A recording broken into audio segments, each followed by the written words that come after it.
Episode 361 to 370। अध्याय 361। वह पहले से ही गर्भवती है। मौशिन्युए को बुला दिया गया और असहज महसूस हो रहा था क्योंकि हर कोई जी मिंग के साथ बहुत अच्छा व्यवहार कर रहा था। वह उठी और बूढ़े आदमी की ओर देखा। भाई, मुझे लगता है कि मुझे अब चलना चाहिए। मैं किसी और समय आपसे मिलने आऊंगी, और जो बात मैं आपको बता रही हूँ, कृपया उस पर विचार करें। अपनी बात कहते हुए उसने बूढ़े आदमी की ओर हल्के से मुस्कुराया। दादाजी जिन ने खाली भाव से मौशिन्यु को देखा और सिर हिलाया। चिंता मत करो, मैं देखूंगा कि मैं इस मामले में क्या कर सकता हूँ। और अब आपको अस्पताल में मुझसे मिलने की जरूरत नहीं है। आपको इसके लिए परेशानी खड़ी करने की जरूरत नहीं है। उन्होंने उसके हाथ को हल्के से थपथपाया। भैया, आप क्या कह रहे हैं? इसमें कोई परेशानी नहीं है। मैं आपकी बहन हूँ, इसलिए कोई परेशानी नहीं है। वह उस पर मुस्कुराए। लिवेई ने मौशिन्यु को देखा और पूछा, दादी, मैं अभी अभी आया हूँ, आप जल्दी जा रही हैं? क्या आप ज्यादा देर नहीं रुकेंगी? मौशिन्यु लिवेई की बातें सुनकर मुस्कुराए, लेकिन जब उसकी नज़र जीमिंग पर पड़ी तो उसका चेहरा काला पड़ गया। उसने अपनी गहरी निगाहों से उसे देखा और उसकी मुस्कान और भी सख्त हो गई। वह लिवेई की ओर मुड़ी और बोली, लिवेई, मैं अगली बार तुम लोगों से मिलने आऊंगी, लेकिन मेरा यहाँ ज़्यादा देर तक रुकना ठीक नहीं है, और अगर इतने सारे लोग होंगे तो ये भाई को परेशान करेगा। अब तुम आ गए, मुझे अब यहाँ रुकने की कोई ज़रूरत नहीं है। वह अब और रुकना नहीं चाहती और जीमिंग का चेहरा देखना चाहती है। जीमिंग ने मौशिन्यु को देखा और कहा, दादी, अपना ख्याल रखना, और दादाजी की चिंता मत करो, हम उनका ख्याल रखेंगे, उसने विनम्रता से कहा। लेकिन उसकी विनम्रता ने मौशिन्यु को गुस्से से मुट्ठियां भींचने पर मजबूर कर दिया। हालांकि वह कुछ नहीं कर सकी। उसने दांत पीसकर जोर से मुस्कुराकर दरवाजे की तरफ कदम बढ़ाया। जैसे ही वह दरवाजे का हैंडल पकड़ने ही वाली थी कि दरवाजा बाहर से जोर से खुला और उसका चेहरा लगभग उससे टकरा गया। शुक्र है कि दूसरी तरफ वाला व्यक्ति सावधान था और उसने उसे जोर से नहीं खोला, अन्यथा उसका चेहरा कुचल जाता। मौशिन्युए चौंक गई और कुछ कदम पीछे हट गई। जब दरवाजा खुला और दूसरी तरफ से व्यक्ति कमरे में दाखिल हुआ तो उसका शरीर अकड़ गया। जिन्यू को देखकर वह चौंक गई। उसे उम्मीद नहीं थी कि वह इतनी जल्दी आ जाएगी। अस्पताल पहुंचकर उसने पुष्टि की कि जिन्यू को वहां नहीं होना चाहिए था। वह जिन्यू का सामना नहीं करना चाहती क्योंकि वह शर्मिंदा भी थी और गुस्से में भी। अगर उसने उसे अपनी पोती के बारे में नहीं बताया होता तो वह इतने तनाव में नहीं रहती और सब कुछ ठीक चल रहा होता। उसे और जिनसे भी कुछ बात करनी है जो वह दूसरों के सामने नहीं कर सकती, इसलिए वह अलग से आई थी ताकि यह सुनिश्चित हो सके कि वह उस समय अकेला रहे। अब उसके जाने से पहले ही जीमिंग और बाकी लोग आ गए और अब जिन्यू भी आ गई। उसने अपने होंठ भींच लिए और कठोर भावों से उसे देखा। जब मदर जिन ने दरवाज़ा खोला तो उन्होंने ध्यान से यह सोचकर खोला कि क्या बूढ़ा आदमी सो रहा है। लेकिन जब उन्होंने गेट खोला और कमरे में दाखिल हुई तो उन्होंने मौशिन्यु को देखा, जिसे उन्होंने उस दिन के बाद से नहीं देखा था। वह एक साथ हैरान और हैरान थी। उसने उसे 1 साल से ज़्यादा समय से नहीं देखा था और उसे इस हालत में देखना उसके लिए अजीब था।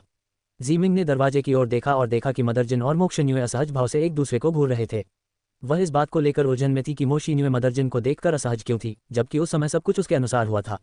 उसे लगा कि कुछ ऐसा है जो वह नहीं जानती। माँ, आप आई। जीमिंग कुर्सी से उठकर माँ जिन के पास गई और उनके हाथों से बैग ले लिया। जिन्यू ने उसकी तरफ देखा और जब उसने देखा कि जीमिंग भी यहाँ है तो वह रूखी मुस्कान के साथ मुस्कुराए। उसे जीमिंग और मौशिन्यु की मुलाकात याद आ गई और उसने सोचा कि मौशिन्यु को यहाँ देखकर उसे असहजता हो रही होगी। मदर जिन ने कठोर भाव से जीमिंग को देखा और मौशिन्यु की ओर मुड़कर कहा, चाची। उन्होंने अभिवादन में सिर हिलाया जबकि मौशिन्यु ने भी उनके अभिवादन का ठंडेपन से जवाब दिया। जीमिंग जो किनारे पर खड़ा था उसने उनकी बातचीत देखी और दोनों के बीच तनाव को महसूस किया। जिन्यू, तुम इतनी जल्दी वापस क्यों आ गईं? मैंने तुम्हें आराम करने के लिए भेजा था, तुम वापस क्यों आईं? दादाजी जिन, जो अस्पताल के बिस्तर पर बैठे थे, ने माँ जिन की ओर देखा और पूछा, पापा, मैं ठीक हूँ और मैंने आपके लिए दलिया बनाया है। आज आप आखिरकार कुछ हल्का खा पाएंगे और मुझे पता है कि आपको अस्पताल का खाना पसंद नहीं है, इसलिए मैं आपके लिए घर से दलिया लाई हूँ, उसने मुस्कुराते हुए कहा। दादाजी जिन ने असहायता में अपना सिर हिलाया। मेरी बहू मेरे बेटे से ज़्यादा संतानोचित है। इस बीच उनके प्यार भरे आदान प्रदान के बीच मौशिन्यु अपनी जगह पर अजीब भावों के साथ खड़ी रही। उसने जिन्यू की तरफ देखा और कहा, जिन्यू, अब तुम आ गई हो, मुझे लगता है अब मुझे जाना चाहिए। तुम लोग बातें कर सकती हो। उसने जाने की कोशिश की तो मदर जिन बोली, चाची, मेरे आने पर आप भी चले जाना। और वैसे मोहुआन कैसी हैं? वह अपने पति के साथ विदेश में रह रही हैं, है ना? अब कैसी हैं? मौशिन्यु के जाते ही उसने शांति से पूछा। अपनी पोती का नाम सुनते ही मौशिन्यु का चेहरा उतर गया। उसने दांत पीसकर जिन्यू को उदास भाव से देखा, लेकिन बनावटी मुस्कान के साथ जवाब दिया, वो ठीक है। अच्छा है कि उसकी एक आंटी है जो उसकी चिंता करती है, उसने होंठ भींचते हुए कहा। उसके बाद उसने 1 मिनट भी इंतजार नहीं किया और अचानक वहां से चली गई। उसे डर था कि जिन्यू कुछ ऐसा कह देगी जिससे उसे शर्मिंदा होना पड़ेगा। अल्पविराम। मौशिन्यु के जाने के बाद मदर जिन और जीमिंग बीच में बिस्तर की ओर चले गए, जबकि मदर जिन ने उनसे और लिवेई से पूछा, तुम लोग कब आए? और तुमने मुझे पहले क्यों नहीं बताया? वह एक ही समय में हैरान और दुखी थी, क्योंकि वही वह कारण थी जिसके कारण वे अपनी यात्रा बीच में ही छोड़कर वापस आ गए।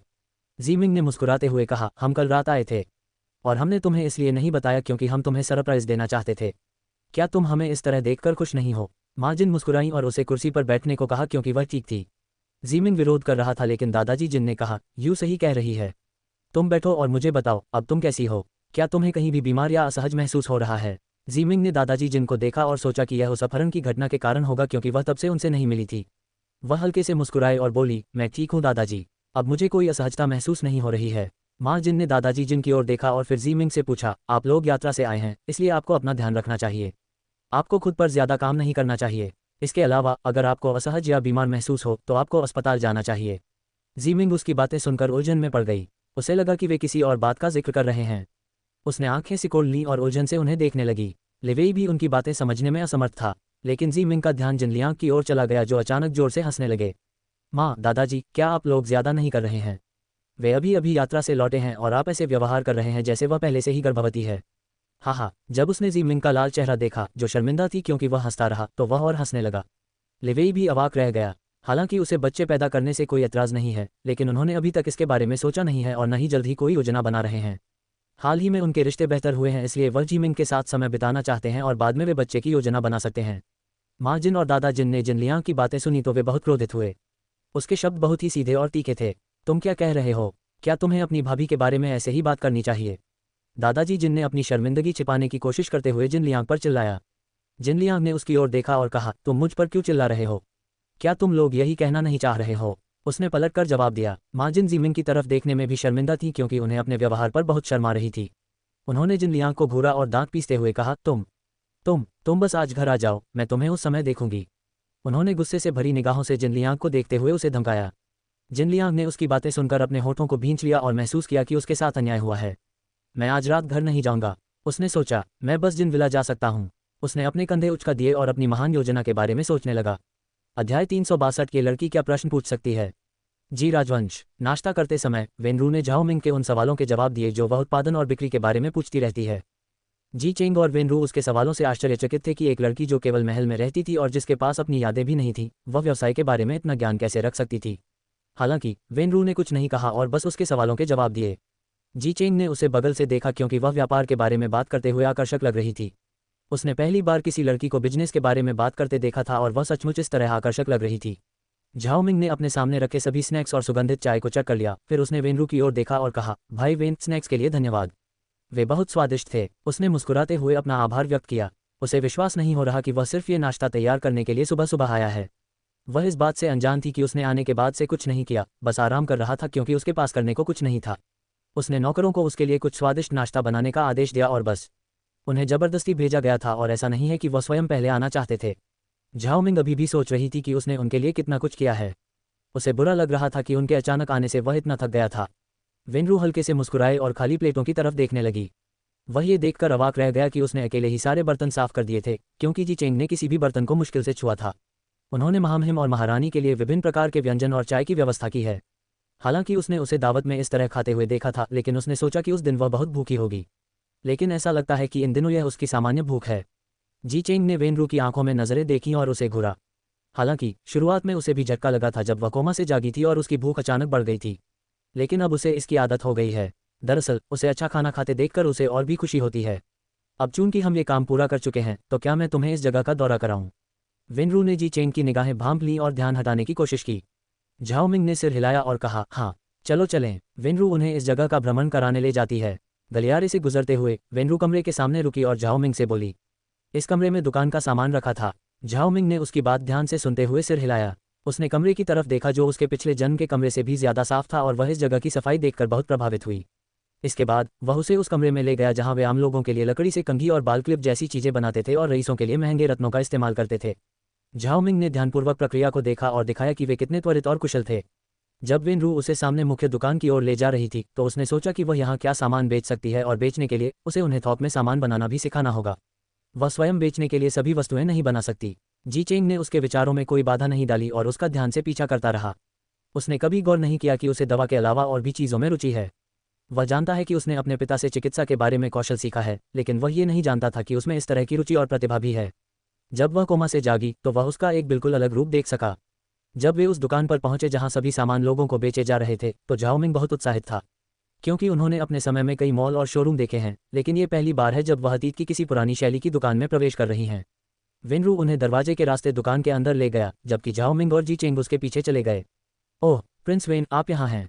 जो दुकान का प्रभारी था वह दुकान के अंदर बैठा था, उन्हें दुकान में आते देख आश्चर्यचकित हुआ। यद्यपि वह जानता था कि वे बाद में दुकान देखने आएंगे, फिर भी वह ये देखकर आश्चर्यचकित और थोड़ा भयभीत हुआ कि महाराज उसके पीछे आ रहे हैं। वेनरू ने उन्हें शांत रहने का इशारा किया और कहा, पर्यवेक्षक युकांग, मैं चाहता हूं कि आप महारानी के पीछे चलें और यदि उनके कोई प्रश्न हो तो उनका उत्तर दें। उन्होंने उनसे झाओ मिंग के पीछे चलने और ये देखने के लिए कहा कि क्या उनके कोई प्रश्न हैं, क्योंकि वह देख सकता था कि झाओ मिंग दुकान के कामकाज के बारे में बहुत उत्सुक था और यह बेहतर होगा कि युकांग, जो दुकान का प्रभारी है, उन्हें जवाब दे। वेनरू की बातें सुनकर युकांग हैरान रह गया। उसने झाओ मिंग की तरफ देखा और भौहें सिकोड़ लीं। ये लड़की क्या सवाल पूछ सकती है? हाँ, भाई वेन मुझे इसके पीछे चलने को कहकर मेरा अपमान कर रहे हैं। अगर मैं महामहिम की बात मान लेता तो ज्यादा अच्छा होता, इस तरह मैं उन्हें अपनी क्षमताएं दिखा पाता। युकांग एक अधेड़ उम्र का आदमी था जो पिछले साल से वेनरू के साथ काम कर रहा था। उसे वेनरू के पिता ने खास तौर पर भेजा था क्योंकि वो इन कामों में बहुत अच्छा है और बहुत भरोसेमंद भी। चूंकि वेनरू अन्य कामों में व्यस्त था और हर समय दुकान की देखभाल नहीं कर सकता था, इसलिए उसे किसी विश्वसनीय व्यक्ति की आवश्यकता थी। इसलिए फादर वेन ने अपने विश्वसनीय व्यक्ति को भेजा जो इस काम में कुशल था। वह उस तरह का इंसान है जिसकी उस औरत के बारे में अच्छी राय नहीं है। उसका मानना है कि औरतें घर के कामों के लिए ज्यादा उपयुक्त हैं और उन्हें सिर्फ अपने पति के ही हिसाब से चलना चाहिए। यही कारण है कि जब वेनरू ने उसे झाओ मिंग का अनुसरण करने के लिए कहा तो वह आश्चर्यचकित रह गया। उसने भौहें सिकोड़ी और होंठ भींच लिए क्योंकि वह भी अपने आदेश को अस्वीकार नहीं कर सकता था। आखिरकार वह एक राजकुमार है और रॉयल ब्रश का मालिक है। झाओ मिंग युकांग की तरफ मुस्कुराई, लेकिन उसके हाव भाव देखकर उसकी भौहें तन गईं। उसकी नज़रों में नाराजगी साफ दिखाई दे रही थी। जी चेंग वहीं कुर्सी पर बैठा रहा क्योंकि उसे औरतों के कपड़ों में कोई दिलचस्पी नहीं थी और उसने झाओ मिंग को अपनी मर्जी करने दिया। उसके पास करने को कुछ नहीं था, इसलिए वह चुपचाप उसे देखता रहा और कुछ नहीं किया। झाओ मिंग के होंठ फड़कने लगे क्योंकि उसने युकांग की आलोचनात्मक निगाहों को नजरअंदाज कर दिया। वह दुकान में इधर उधर घूमी और वहां रखी चीजों को देखने लगी। बीच में वह पीछे मुड़कर उनसे उनकी कीमतों के बारे में पूछती है और उसके बाद वह सिर हिलाकर अपना ध्यान वापस उस वस्तु की ओर मोड़ लेती है। युकांग ने मन ही मन उपहास किया, हाँ, तो ये उसके सवाल हैं, और मुझे लगा कि जरूर कोई जरूरी बात होगी। अगर उसे इतना ही पूछना था तो दूसरे नौकर उसे घुमा सकते थे। उसे यह सोचकर गुस्सा आया कि वह इस बेवकूफ़ लड़की के पीछे अपना कीमती समय बर्बाद कर रहा है। उसने चारों ओर देखा और पाया कि जी चेंग और वेनरू किसी महत्वपूर्ण बात पर बात करने के लिए बाहर गए थे। जब उसने देखा कि वे लोग आसपास नहीं हैं तो उसने राहत की सांस ली। वह घूमा और वहां रखी कुर्सी पर अपने पैर अहंकारपूर्वक मोड़कर बैठ गया। झाओ मिंग बारीकी से उत्पादों की जांच कर रहे थे और इस पर और अधिक काम करने के बारे में सोच रहे थे कि वे कैसे अधिक बिक्री कर सकते हैं और बिक्री बढ़ा सकते हैं। अचानक उसके दिमाग में एक सवाल उठा, इस उत्पाद की मांग दर क्या है? मेरा मतलब है कि इसके कितने टुकड़े बेचे गए? क्या आपके पास कोई अनुमान है? उसने अपने हाथ में उत्पाद को देखते हुए पूछा। जब उसे कोई जवाब नहीं मिला तो उसने पलटकर देखा कि युकांग कुर्सी पर आंखें आधी बंद करके बैठा है। जब उसने उस आदमी को देखा जो उसे घुमाते हुए सो गया था तो उसके चेहरे पर एक तनाव उभर आया। उसने अपने होंठ भींच लिए और खुद को शांत होने को कहा, ये सोचकर कि वह थका हुआ होगा। यद्यपि यह स्पष्ट था कि उसे इसमें कोई रुचि नहीं थी, लेकिन वह सकारात्मक सोचने की कोशिश कर रही थी और एक साधारण कर्मचारी के प्रति असभ्य व्यवहार नहीं करना चाहती थी। अध्याय 363। तो आपका वार्षिक लाभ क्या है? झाओ मिंग ने उसके सवालों का जवाब देने के बजाय उसे इस तरह सोते हुए देखकर भौहें चढ़ाईं। उसने उसे पुकारा, सुपरवाइजर युकांग। युकांग, उसने ऊंची आवाज में कहा जब उसने पहली बार उसे कोई जवाब नहीं दिया। युकांग चौंक गया जब वह अचानक उस पर चिल्लाए, तुम क्या कर रहे हो? वह चिल्लाया, उसकी तीखी आवाज ने उसे चौंका दिया। झाओ मिंग ने उसे इस तरह व्यवहार करते देखा तो उसकी भौहें तन गईं। वह चौंक गई जब उसने अचानक उस पर चिल्लाया। युकांग को याद आया कि वह महारानी है और वह उसके साथ सहज व्यवहार नहीं कर सकता। उसकी तीखी नज़र देखकर उसने अपना गला साफ किया और कहा, मैं महारानी से माफ़ी मांगता हूँ। आपको घुमाते हुए मैं सो गया था और मुझे अपने व्यवहार के लिए भी खेद है। मैं चौंक गया था और इसीलिए मैंने ऐसा व्यवहार किया। उसने विनम्रता से उससे माफ़ी मांगी, लेकिन झाओ मिंग देख सकता था कि उसे ज़रा भी अफसोस नहीं था। उसका सिर थोड़ा नीचे था, लेकिन वह इधर उधर देख रहा था और उसे कोई मामूली बात नहीं समझ रहा था। उसके व्यवहार को देखकर वह भौचक्की रह गई, क्योंकि किस तरह का सुपरवाइजर इस तरह से व्यवहार करता है? यदि वह अपने काम में अच्छा है तो उसे कम से कम बुनियादी शिष्टाचार तो होना ही चाहिए कि काम करते समय सोना नहीं चाहिए, और विशेष रूप से वह महारानी का अनुसरण कर रहा था और उनके साथ किसी अन्य की तरह व्यवहार कर रहा था। सुपरवाइजर युकांग, क्या आप ऐसे ही काम करते हैं? क्या आपने अपने लंबे अनुभव से यही सीखा है कि काम करते हुए सोना चाहिए? लगता है भाई वेन अपने कर्मचारियों के साथ इतने क्रूर हैं कि उन्हें सोने का समय ही नहीं मिलता और उन्हें काम करते हुए सोना जरूरी है। उसने व्यंग्यात्मक लहजे में उनकी ओर देखा। वह जानती है कि दूसरी जगहों के उलट भाई वेन अपने कर्मचारियों का दूसरों से बेहतर ख्याल रखते हैं। उसे घुमाते हुए वह सो रहे थे क्योंकि उन्हें कोई दिलचस्पी नहीं थी, इसलिए नहीं कि उन्हें नींद आ रही थी। झाओ मिंग की बातें सुनकर युकांग के चेहरे पर उदासी छा गई। इससे पहले किसी ने उससे इस तरह बात नहीं की थी। वह अपने पेशे में माहिर था और आज तक किसी ने उसकी कार्यशैली पर सवाल नहीं उठाया था। उसने उसकी तरफ देखा और गुस्से से दांत पीस लिए। ये कुतिया सिर्फ महारानी होने की वजह से खुद को बहुत ऊंचा और ताकतवर समझ रही है। वो तो महाराज के लिए एक खिलौना है, उसके बिना वो कुछ भी नहीं है और मुझसे सवाल करने यहाँ आ रही है। महाराज, मैं गलत था, कृपया राजकुमार वेन से इस बारे में कुछ न कहें। हालांकि उसने खुद को नीचे झुकाया और एक बार फिर उससे माफ़ी मांगी क्योंकि वह उसे इस मुद्दे को वेनरू के सामने लाने की अनुमति नहीं दे सकता था। यदि ऐसा हुआ तो उनकी स्थिति संकट में पड़ सकती है। झाओ मिंग ने युकांग की तरफ देखा और माफ़ी मांगने पर कुछ नहीं कहा। उसने उससे वही सवाल पूछा जो उसने पहले पूछा था और उसने उसका जवाब दिया। थोड़ी देर बाद उसने उससे पूछा, इस साल दुकान का मुनाफा कितना हुआ? उसने दुकान के चारों ओर गौर से देखते हुए पूछा। वह उत्सुक थी कि वे कितना कमा सकते हैं, क्योंकि वे आम लोगों और कुलीन लोगों दोनों तरह के ग्राहकों पर ध्यान केंद्रित करते हैं। अगर उसे यहाँ अपना सामान बेचना है तो उसे हर चीज़ पर गौर करना होगा। अगर वह खुद पैसा कमाना चाहती है और अमीर बनना चाहती है तो उसे देखना होगा कि क्या ये जगह उसे कोई मुनाफा दे सकती है या नहीं। युकांग उसका सवाल सुनकर अचंभित रह गया। उसने पहले कभी किसी लड़की को दुकान के कामकाज में दिलचस्पी लेते नहीं देखा था। वे सिर्फ आते ही उत्पादों के बारे में पूछती हैं। उन्होंने विनम्रता से कहा, महामहिम से क्षमा चाहता हूँ, ये गोपनीय जानकारी है और मैं आपको इसके बारे में नहीं बता सकता। आप मुझसे किसी और विषय पर पूछ सकते हैं। वह उसे असली जगह दिखाना चाहता था, लेकिन मना करते हुए उसने विनम्रता से बात की, क्योंकि यह लड़की उतनी कोमल और दयालु नहीं थी जितनी उसने सुनी थी। उसने महारानी को पहली बार सार्वजनिक रूप से देखा था और वह समझ गया था कि वह पहले कभी सार्वजनिक रूप से क्यों नहीं दिखाई दी थी। ऐसा उनके रूखे व्यक्तित्व के कारण था। उसमें कोई शिष्टाचार नहीं है और वह ये भी नहीं जानती कि दूसरे लोगों से कैसे बात करनी है। झाओ मिंग ने सिर हिलाया और उसका तर्क समझ गया। उन्होंने बिजनेस की पढ़ाई की है और किसी और को अपना लाभ बताना वास्तव में अच्छा नहीं है, क्योंकि इससे पता चलेगा कि यह व्यवसाय कितना लाभदायक है और इससे बाजार में और अधिक प्रतिस्पर्धी पैदा हो सकते हैं। उस समय वेनरू और जी चेंग अंदर आए और उन्होंने झाओ मिंग के चेहरे पर उसकी भौहें चढ़ी देखी। जी चेंग उसके पास गया और पूछा, क्या हुआ? कोई समस्या है? झाओ मिंग सोच रही थी कि यह जानकारी कैसे प्राप्त की जाए, तभी वेनरू और जी चेंग अचानक आ गए और उनके प्रश्न से वह अचंभित रह गई। अरे कुछ नहीं, मैं तो बस यही सोच रहा था कि मेरा पूछना सही है या नहीं, झाओ मिंग ने झिझकते हुए कहा। वेनरू ने युकांग की तरफ देखा और भौहें चढ़ा लीं। उसने झाओ मिंग की तरफ मुड़कर पूछा, क्या बात है, तुम बता सकती हो? उसने कोई औपचारिकता नहीं दिखाई, क्योंकि झाओ मिंग ने उसे यूं ही बात करने को कहा था। लेकिन कभी कभी वह औपचारिकताएं अपनाते हैं और कभी कभी नहीं।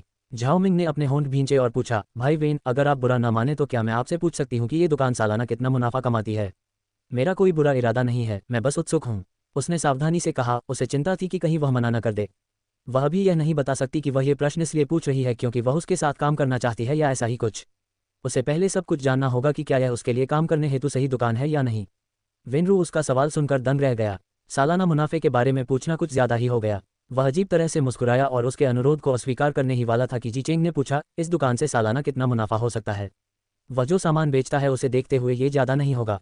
उसने झाओ मिंग को गंभीरता से देखते हुए टिप्पणी की। वेनरू अंडरस्को। झाओ मिंग जी चेंग की बातें सुनकर चौंक गई। वह वेनरू के सामने इतना बेबाक कैसे बोल सकता है? उसने वेनरू की तरफ देखा और उसके चेहरे पर चोट के भाव देखे। ये वो दुकान थी जो उसने खुद बनाई थी और यहाँ जी चेंग उसका मजाक उड़ा रहा था। वह अजीब तरह से मुस्कुराई क्योंकि उसे समझ नहीं आ रहा था कि इस समय क्या कहे। वेनरू ने भौहें चढ़ाते हुए कहा, भाई ऐसा मत कहो, हम बहुत बेहतर कर रहे हैं। जब तुम्हें कुछ पता ही नहीं है तो तुम कैसे कह सकते हो कि मेरी दुकान ठीक से नहीं चल रही है?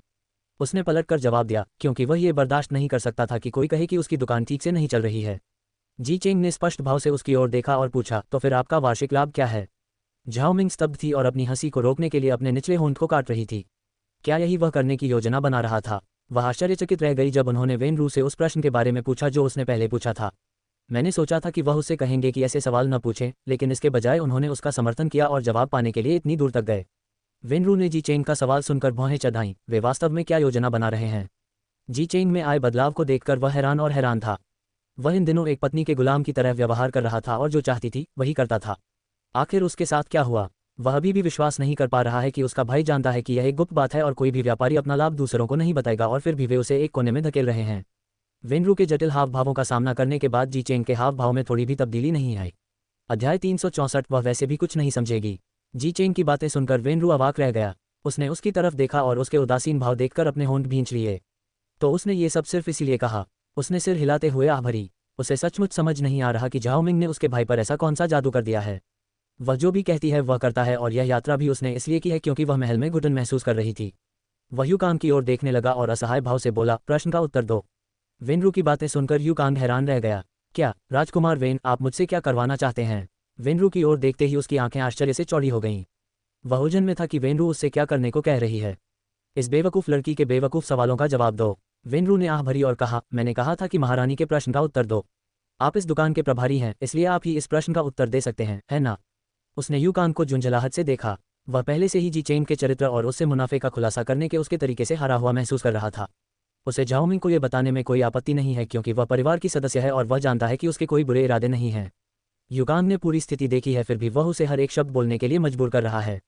यदि वेनरू को वित्तीय विवरण के बारे में पता होता तो वह झाओ मिंग को जवाब देते, लेकिन चूंकि वह हफ्तों बाद आए थे इसलिए उन्हें इस आंदोलन की वास्तविक स्थिति के बारे में पता नहीं था। वह कैसे बता सकता है कि उन्हें कितना मुनाफा हुआ है, जबकि वह तो दुकान पर मुश्किल से ही आता है। वह महीनों से यात्रा पर था क्योंकि उसे कई जगहों पर जाना था और आज ही दुकान पर आया था। वह खाता बही की जांच नहीं कर पाया जिससे उसे दुकान की वित्तीय स्थिति का पता चल सके। वेनरू की आवाज़ सुनकर यू कांग की भौहें तन गईं।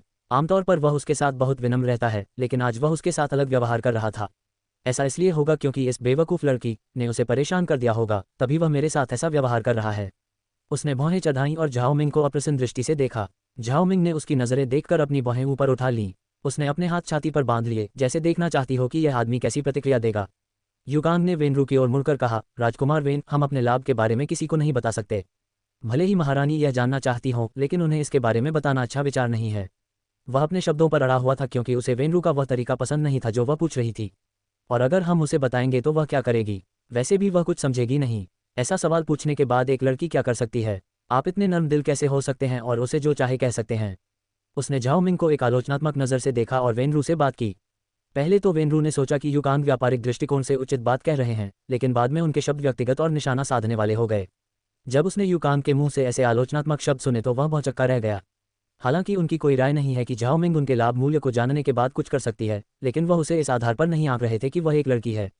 वह जानता था कि वह एक महारानी है और हरम का वित्त प्रबंधन करती है, और हरम में सबके बजट का प्रबंधन करना भी कोई छोटा काम नहीं था। और उसे बताने में कोई आपत्ति नहीं है क्योंकि इसमें कोई बुराई नहीं है। वह जानता है कि वह ये बात किसी और को नहीं बताएगी। लेकिन युकांग के शब्दों ने उसे परेशान कर दिया और उसने उसकी ओर देखते हुए कहा, सुपरवाइजर युकांग, कृपया अपनी सीमा जानें। यह मत भूलिए कि आप जी राजवंश की महारानी के बारे में बात कर रहे हैं। क्या आप महारानी के बारे में इस तरह बात करते हैं? उसने उस पर चिल्लाते हुए कहा। जी चेंग और झाओ मिंग पहली बार उसकी दुकान पर आए थे और वह उन्हें परेशान नहीं कर सकता था। वह अपनी इस बेवकूफ़ी भरी गलती की वजह से महामहिम को नाराज़ नहीं करना चाहता। हालांकि वह अपने काम में तो माहिर है, लेकिन उसे यह समझ नहीं आता कि कब और क्या बोलना है। युकांग की बातें सुनकर झाओ मिंग का चेहरा ठंडा पड़ गया। उसकी भौहें ठंडी होकर उठ गईं और उसने ठंडे और भावशून्य चेहरे से उसे देखा। युकांग की बातें सुनकर जी चेंग भी नाराज़ हो गया, लेकिन इससे पहले कि वह कुछ कह पाता, वेनरू ने उसे डांट दिया। इसीलिए उन्होंने कुछ नहीं कहा क्योंकि अगर वेनरू अपने कर्मचारी को उसकी गलत हरकतों के बारे में बता रहे थे तो उन्हें हस्तक्षेप करने की कोई ज़रूरत नहीं है। वह झाओ मिंग की ओर मुड़ा, जिसके हाव भाव बर्फ जैसे ठंडे थे। उसने उत्सुकता से अपनी भौहें ऊपर उठाईं क्योंकि आजकल उसे उसका वो रूप देखने को मिल रहा था जो उसने पहले कभी नहीं देखा था। जब वेनरू ने जी चेंग और झाओ मिंग के सामने युकांग को डांटा तो उसने अपने होंठ भींच लिए। उसने बाहर देखा, आसपास काम कर रहे कुछ नौकर भी ये देखने के लिए इकट्ठा हो गए थे कि क्या हो रहा है। उसे ये देखकर अपमानित महसूस हुआ कि वेनरू ने उसे सबके सामने डांटा है। उसने दांत पीसते हुए वेनरू की ओर देखा। राजकुमार वेनरू, क्षमा करें, मैं किसी का अपमान नहीं कर रहा था। मैं तो बस वही कह रहा था जो मुझे दुकान के लिए लाभदायक लगा और कुछ नहीं, उसने ईमानदारी से कहा। झाओ मिंग ने जब उसकी बातें सुनी तो उसकी भौहें तन गईं क्योंकि उसके शब्दों से ऐसा लग रहा था कि वह सिर्फ तथ्य बता रहा था और उसने कुछ भी गलत नहीं किया था। वेनरू का चेहरा भी काला पड़ गया, लेकिन इससे पहले कि वह कुछ कह पाता उसने झाओ मिंग की ठंडी आवाज़ सुनी। हाँ, सच में, तुम तो बस यही कह रही थी कि दुकान के लिए क्या अच्छा है। क्या यही बात है? और तुमने मेरा अपमान नहीं किया, क्या तुम यही कह रही हो? झाओ मिंग ने युकांग का मजाक उड़ाया और उसे ठंडी आंखों से देखते हुए उसका सामना किया। युकांग की भौहें तन गईं। उसने अपने होंठ कसकर भींच लिए और सोचा, ये बेवकूफ़ लड़की, इसमें ज़रा भी तहजीब नहीं है। ये मुझसे इज्जत पाना चाहती है। इसने ऐसा क्या किया है कि मैं इसका सम्मान करूं? ये तो बस नाम की महारानी है। उन्होंने अफवाहें सुनी है कि महारानी पहले कभी सार्वजनिक रूप से नहीं दिखी क्योंकि सम्राट की पहली पत्नी होने के अलावा महल में उनका कोई पद नहीं है। यहाँ तक कि महारानी डोवेगर भी उसे पसंद नहीं करती और हमेशा कंसोर शियाओली को अपने साथ ले जाती हैं। और अफवाहें ये भी हैं कि स्थिति को देखते हुए कंसोर शियाओली अगली महारानी डोवेगर होंगी अगर वह जी राजवंश के अगले उत्तराधिकारी को जन्म दे सकें। इसीलिए वह झाओ मिंग को भी नीची नज़र से देखता था, क्योंकि अगर उसका पति उसका सम्मान नहीं करता तो वह दूसरों से भी सम्मान पाने की हकदार नहीं है और कोई भी उसे नीची नज़र से देख सकता है और कोई कुछ नहीं कहेगा। वह सिर्फ एक लड़की है जो मेरा कुछ नहीं बिगाड़ सकती। उसने झाओ मिंग के चेहरे पर ठंडे भाव देखकर मन ही मन उपहास किया और सोचा कि यह उसकी घबराहट है। अध्याय 365। क्या आप सोचते हैं कि आप एक आदमी हैं इसलिए आप कुछ भी कर सकते हैं? झाओ मिंग ने अपनी भौहें उठाईं और युकांग को ठंडे और उपहासपूर्ण भाव से देखा और पूछा, क्या तुम ये कहने की हिम्मत कर सकती हो कि तुमने मेरा अनादर नहीं किया और तुमने जो कुछ कहा वह अपने काम के प्रति अपनी जिम्मेदारी की भावना के कारण कहा? क्या आप ये कहने की हिम्मत रखते हैं कि आप मुझे इसलिए नीची नज़र से नहीं देख रहे थे क्योंकि मैं एक महिला हूं और आपकी व्यक्तिगत राय आपके शब्दों में शामिल नहीं थी? उसने आत्मविश्वास से उसकी ओर देखा। युकांग झाओ मिंग की चमकती आभा देखकर हैरान रह गया। वह एक पल के लिए उसके आकर्षण और उसकी उत्तेजक नज़रों को देखकर हैरान रह गया। इस समय उसे लगा कि जी राजवंश की महारानी के बारे में उसने जो भी अफवाहें सुनी थी वे बेवकूफ़ नहीं लग रही थी, बल्कि अपने आप में अत्यधिक आत्मविश्वास और आकर्षक आभा से युक्त एक उच्च कुल की महिला लग रही थी। उसने सुना है कि झाओ मिंग अन्य पत्नियों की तरह किसी कुलीन परिवार से नहीं है और वह सिर्फ एक सैन्य डॉक्टर की बेटी थी जिसने सम्राट डोवागर को जहर देने की भी कोशिश की थी। शहर में फैली अफवाहों के कारण जनता के बीच उनकी प्रतिष्ठा अच्छी और वांछनीय नहीं थी। अभी अभी उसके इस रवैये से वह थोड़ा चौंक गया था। उसके उकसावे का सामना करते हुए उसके चेहरे पर उदासी छा गई। हालांकि वह मजबूत और करिश्माई थी, लेकिन वह सिर्फ एक महिला है। वह उसका क्या कर सकती है? उसने निराशा से उसकी ओर देखा और कहा, महाराज, मैंने मास्टर वेन वेनरू के पिता के अधीन काम किया है और राजकुमार वेनरू की सहायता के लिए यहाँ आया हूँ। मैं जीवन भर वेन परिवार के प्रति वफादार रहा और हमेशा उनकी भलाई के बारे में सोचता हूँ। मैंने ये शब्द सिर्फ अपनी चिंता के कारण कहे थे और इसका कोई और मतलब नहीं था। और अगर तुम इसे मुद्दा बनाना चाहती हो तो मैं तुम्हें रोक नहीं सकता क्योंकि तुम महारानी हो और कुछ भी कर सकती हो। मैं तो बस एक मामूली आदमी हूँ जो अपना काम ईमानदारी से कर रहा था। उसने झाओ मिंग को धार्मिकता से देखा। अब बहुत से लोग दुकान को घेर कर तमाशा देखने लगे हैं। ऐसे में वह पीछे नहीं हट सकता और उसे अपनी बात पर अड़ा रहना होगा, वरना अगर वह इस छोटी बच्ची से डर गया तो उसका मजाक उड़ जाएगा। जी चेंग ने यूकांग की ओर उदास भाव से देखा जब वह बोल रहा था। वेनरू भी उसकी बातें सुनते सुनते अपना धैर्य खो रहा था। उसने जी चेंग की तरफ देखा, जिसके चेहरे के भाव गहरे और उदास हो गए थे। वह यूकांग को डांट कर वापस भेजने ही वाला था कि झाओ मिंग ने उसे हाथों से रुकने का इशारा किया। वह उसके हाव भाव देखकर हैरान रह गया और पीछे हट गया, कुछ नहीं बोला। वह उलझन में था कि वह उसे बोलने से क्यों रोक रही है, लेकिन जब उसने उसकी तरफ देखा तो उसने बोलना शुरू कर दिया। उसे पीछे हटता देख वह हल्की सी मुस्कुराए। उसने यूकांग की तरफ देखा, उसके होंठ ऊपर की ओर मुड़े हुए थे और उसने एक धूर्त मुस्कान के साथ कहा, अरे सच में? तो फिर तुम कुछ देर पहले अपने व्यवहार को कैसे समझाओगे? तुम मुझे दुकान घुमाते हुए सो गए थे। जब मैं इधर उधर देख रहा था तो तुम मुझे मजाक की तरह देख रहे थे और तुम्हें लगता है कि मुझे नहीं पता कि तुम्हारे छोटे से दिमाग में क्या चल रहा है। मिस्टर यूकांग, सिर्फ इसलिए कि आप बड़े हैं इसका मतलब यह नहीं कि आप मेरे साथ बड़ों वाला कार्ड खेल सकते हैं। मैं लोगों के साथ वैसा ही व्यवहार करता हूं जैसा वे मेरे साथ करते हैं। क्या आपको लगता है कि मैं इस आलोचनात्मक नज़र के पीछे का मतलब नहीं समझूंगा? आपको लगता है कि आप एक आदमी हैं इसलिए आप कुछ भी कर सकते हैं? सुपरवाइजर यूकांग, आप मुझसे उम्र में बड़े हो सकते हैं लेकिन मेरे पास आपसे ज़्यादा अनुभव है। अच्छा हुआ कि आप भविष्य में पैदा नहीं हुए, वरना अपनी घटिया सोच के कारण आप खुद का मजाक बन जाते। उसने अपनी तीखी ठंडी आंखों से उसे देखते हुए उसका मजाक उड़ाया। मैंने अपनी आंखों से दोनों दुनियाएं देखी हैं, इसलिए मेरा अनुभव उससे कहीं ज़्यादा है। अनुभव उम्र से नहीं आंका जा सकता। सिर्फ इसलिए कि वह मुझसे बड़ा है, उसे लगता है कि वह जैसा चाहे वैसा व्यवहार कर सकता है। उसने मन ही मन व्यंग्य किया। जी चेंग उसकी बातों में आई ठंडक देखकर हैरान रह गया। वह अपनी बातों में बहुत सीधी थी और उसे कोई शर्मिंदगी नहीं दिखा रही थी। उसके उग्र रवैये को देखकर उसके चेहरे पर कोमलता आ गई। वेनरू भी उसकी बातें सुनकर दंग रह गया। वह पहली बार महल से बाहर आई थी और उसने पहले ही दिन सबको अपनी ताकत दिखा दी। यूकांग उसकी बातें सुनकर दंग रह गया। उसकी बातें सुनकर वह घबरा गया। उन्होंने ये कहते हुए कोई आपत्ति नहीं जताई कि उनकी सोच घटिया है और उनका दिमाग छोटा है।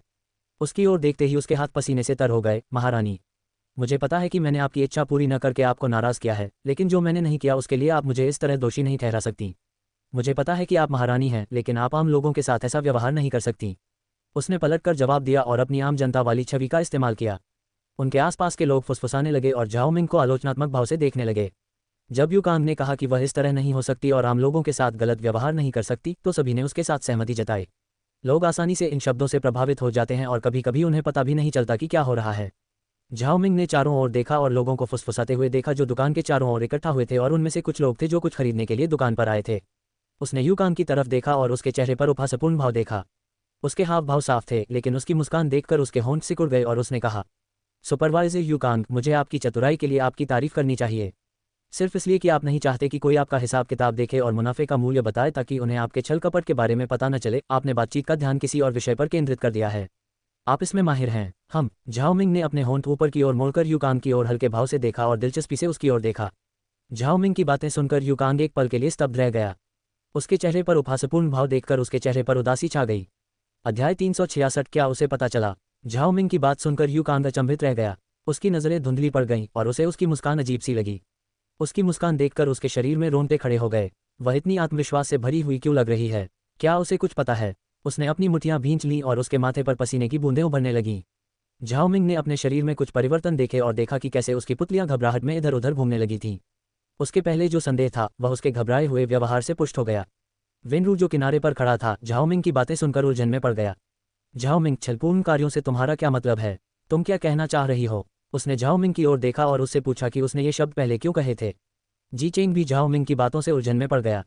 उसने उसकी तरफ देखा और उसके जवाब का इंतजार करने लगा। झाओ मिंग ने वेनरू को कोई जवाब नहीं दिया और यूकांग की ओर देखा जो पसीने से भीग गया था। जब उसने झाओ मिंग की नज़र अपने ऊपर देखी तो वह सतर्क हो गया। उसने उसकी ओर देखा और उसकी बातों का जवाब देते हुए कहा, महाराज, क्या आप मुझ पर शक कर रहे हैं? मैंने अपने जीवन के बहुमूल्य 20 साल वेन परिवार की सेवा में दिए हैं। मुझे कभी इसका पछतावा नहीं हुआ क्योंकि मास्टर वेन ने हमेशा मेरा सम्मान किया और मेरे साथ एक परिवार की तरह व्यवहार किया। लेकिन आप यहाँ आकर मेरी वफादारी पर शक कर रहे हैं। क्या शाही ताज आपको किसी को नीची नज़र से देखने का अधिकार देता है? क्या आपको दूसरे लोगों की भावनाओं की परवाह नहीं है? युगान के शब्दों ने लोगों के दिलों को छू लिया और उन्होंने उसके साथ स्वीकृति में सिर हिलाया। झाओमिंग ने अपनी बाहें उठाईं और देखा कि वह किस तरह लोगों को अपनी तरफ करने की कोशिश कर रहा था। उसने व्यंग्यात्मक लहजे में कहा, क्या तुम्हारा काम हो गया? तुमने इतनी सारी बातें कहीं, तो क्या मैं इन्हें तुम्हारी इस बात की पुष्टि मान सकती हूँ कि तुमने कोई छल कपट नहीं किया और हमेशा भाई वेन के प्रति वफादार रहे, है ना? झाओमिंग को उसकी बातों में कोई दिलचस्पी नहीं थी और वह केवल ये साबित करना चाहता था कि यह आदमी जो वफादारी की बात कर रहा है, पता नहीं कब से उन्हें धोखा दे रहा है। युगान ने अपना जबड़ा कस लिया और कहा, हाँ, मैं हमेशा राजकुमार वेन और वेन परिवार के प्रति वफादार रहा हूँ। उनका मानना था कि झाओमिंग कुछ भी नहीं पा सके और सिर्फ झांसा दे रहे थे। झाओमिंग मुस्कुराया और वेनरू को देखा। भाई वेन, क्या मैं आपसे एक एहसान मांग सकता हूँ? वेनरू अचानक चौंक गया जब उसने उससे अचानक बात की। वह स्तब्ध रह गया और उसने सिर हिलाकर सहमति जताई। क्या आप मुझे इस वर्ष का अपना खाता बही दिखा सकते हैं ताकि मैं आपको बता सकूं कि मैं ऐसा क्यों कह रही हूं? उसने युकान की ओर देखते हुए कोमल स्वर में कहा। युकान घबरा गया और सोचने लगा, इस लड़की को हिसाब किताब की क्या जरूरत है? ये क्या करने वाली है? राजकुमार वेन, आप महारानी को खाता बही नहीं दिखा सकते।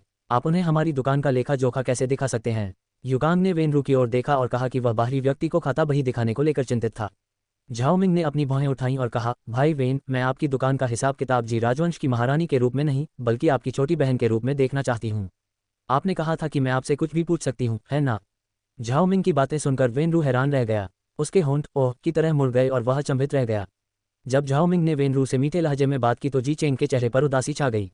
वह अपना सिर घुमाकर झाओमिंग की ओर देखता है जो आत्मविश्वास से मिश्रित अपनी मासूम मुस्कान के साथ सुंदर और आकर्षक लग रही थी।